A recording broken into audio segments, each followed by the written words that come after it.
Hello ẹ̀yin tèmi. Nínú àwọn previous shows mi tí mo ti sọ̀rọ̀ nípa Fuji, mo sọ point kan náà àwọn shows yẹn. Mo ní Fuji music, àwọn Fuji musicians, mo náà máa ń sábà sọ̀rọ̀ bí áńgẹ́lì, bí ẹni tọ́lọ́run fi ọ̀rọ̀ sí lẹ́nu pé kán ní wí bẹ́ẹ̀, ṣe bẹ́ẹ̀, wí bẹ́ẹ̀, kó rí bẹ́ẹ̀, ó máa ń sábà ṣẹlẹ̀ nínú àwọn tó bá ti sọ tipẹ́tipẹ́. Mo ṣe alábàápàdé live show King Wasiu Ayinde Marshal kan ni, Alhaji Wasiu Ayinde. Nínú live show yẹn, Alhaji sọ̀rọ̀ tó pọ̀ gan nínú live yẹn. Ọ̀rọ̀ tí Alhaji Wasiu Ayinde sọ ní year 2000 ó ń come to pass ní year 2026 tó túmọ̀ sí pé ọ̀rọ̀ tó sọ 26 years ago nípa Fuji, nípa ọ̀tẹ̀ tẹ̀m̀bẹ̀lẹ̀kú tó fẹ́ ṣẹlẹ̀ nínú agboolé Fuji àbí kẹ́ẹ̀ tó ti ń ṣẹlẹ̀ ńgbà yẹn kó má bàjẹ́ kó ba Fuji jẹ́. Alhaji Wasiu Ayinde sọ lẹ́kùnrin nínú live yìí. Mi ò ní jẹ́ kó gùn jù, màá kàn jẹ́ pé kí live yìí màá kàn gé bí ìṣẹ́jú 5 péré fún akájọ jẹ gbádùn ẹ̀. Gbogbo olólùfẹ́ Fuji pátápátá mo fẹ́ kàn wo eléyìí. Ọ̀rọ̀ tó sọ tàbí ẹnìkan pàtó, ọ̀rọ̀ kó lè dá Alhaji Wasiu Ayinde sọ nínú live yìí. Ìyẹn àkọ́kọ́. Èkejì tí mo fẹ́ sọ bẹ́ẹ̀ ni pé mo ní àwọn ní Fuji tó bá ń sọ̀rọ̀ pé genre of music tó make sense jù tó yẹ pé ó kún fún ọgbọ́n àtòye, Fuji music ni. Ẹ má ẹ̀kọ́ ká tanra wa. Bó ṣe ní rhythm ló ní àwọn fact nínú. Mo ní tó bá máa ṣe record láyé àtijọ́ wọ́n máa sọ story sínú record. Tó lóyún bá fẹ́ ṣe live láyé àtijọ́ wọ́n máa ń sọ story nínú live wọn. Àwọn story tẹ́ pé bí ìmọ̀ bọ́yìí máa ń kó àwọn story bọ́yìí máa ń jọ, wọ́n máa ń story tó dẹ̀ máa make sense. Alhaji Wasiu Ayinde tún sọ story kan nínú live mo fẹ́ play fún yín. Ọ̀rẹ́ méjì tó lọ sóko tó wá pa kòkòrò. Mo fẹ́ kẹ́ fi tẹ́ra yín gbọ́ ẹjọ́ sáà ìjọ́mà. Ẹ fi tẹ́ra yín gbọ́ kẹ́gbọ́n tí Wasiu Ayinde try láti sọ lórí stage ní bíbáyìí. Ó dẹ̀ máa rí bẹ́ẹ̀, ó dẹ̀ máa bá in tó fẹ́ lo story yẹn tó fẹ́ lò fún, á dẹ̀ bá lọ, á dẹ̀ ṣe rẹ́gí pẹ̀lú ẹ̀. Iṣẹ́ Fuji iṣẹ́ ọpọlọ ni o, arìndùn kí n kọ Fuji o, ọmọ ọ̀dẹ̀ ọmọ bọ̀lọ̀ ní kọ Fuji, o gbọ́dọ̀ smart kó sharp dáadáa. Wà smart wà sharp. Ẹ ká jọ gbọ́n tí Wasiu Ayinde sọ nínú live. Ẹ bá mi like, ẹ bá mi share, ẹ comment, ẹ drop opinion sínú comment section. Mò ń bọ̀.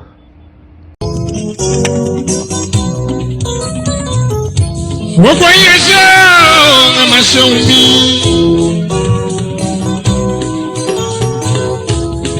Mo fẹ́ lọ sákòlé Fuji.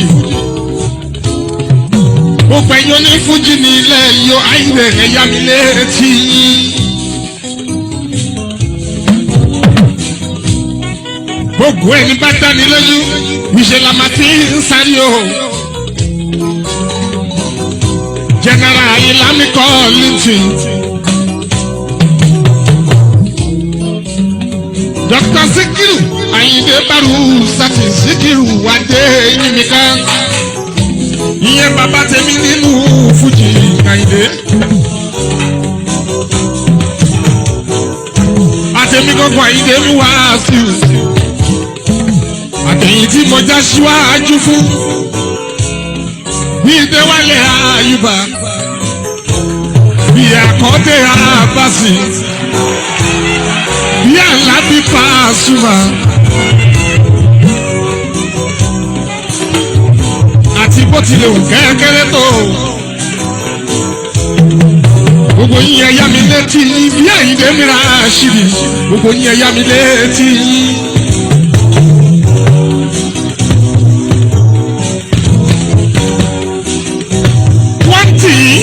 Ẹ̀sìn jẹ́ kó máa ti lójoojúmọ́ dọ́kítà mọ́pá láwọn mi ẹ̀ fura.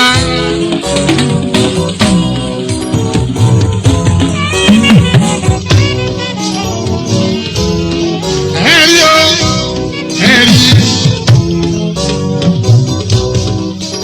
Sítórì kékeré ni mo fẹ́ sọ o.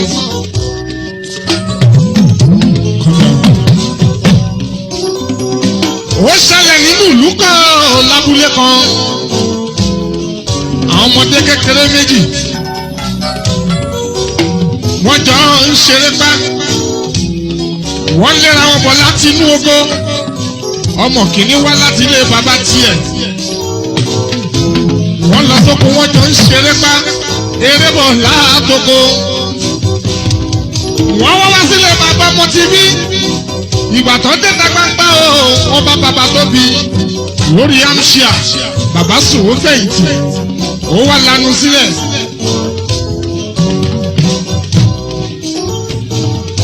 kòkòrò ayán táwọn ọmọdé yìí ti ṣàwá látọkọ Dr. Mọ́pá láwọn mi tọkọ sọ́wọ́ wọn. ọmọ tó wá láti ilé ibòmí ló bá kọ wọn bàbá tó ń sùn.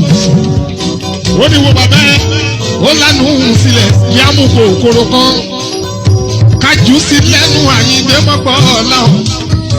ó sì gbà á ó mú kòkòrò yìí ó jù sẹ́nu bàbá ẹ̀ ni bàbá bá tají. bàbá wò báyìí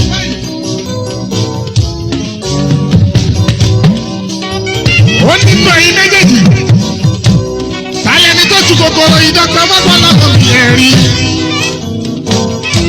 òmùgọ̀ ọmọ bàbá dáhùn ó ní ọ̀rẹ́ òun ni ló ní kó òun jù sí òun tẹ̀ jù sí. bàbá níta ni bàbá tiẹ̀ ó ní bàbá ẹ̀ bẹ nílé kẹta ó níta ni bàbá tiwọ́ ó lóhùn bàbá ló ṣe ọ̀rọ̀ tó kù níbẹ̀ àgbọ̀yẹ lọ́jọ́ iwájú. Àyìndé tó bá ní ẹ̀dọ́.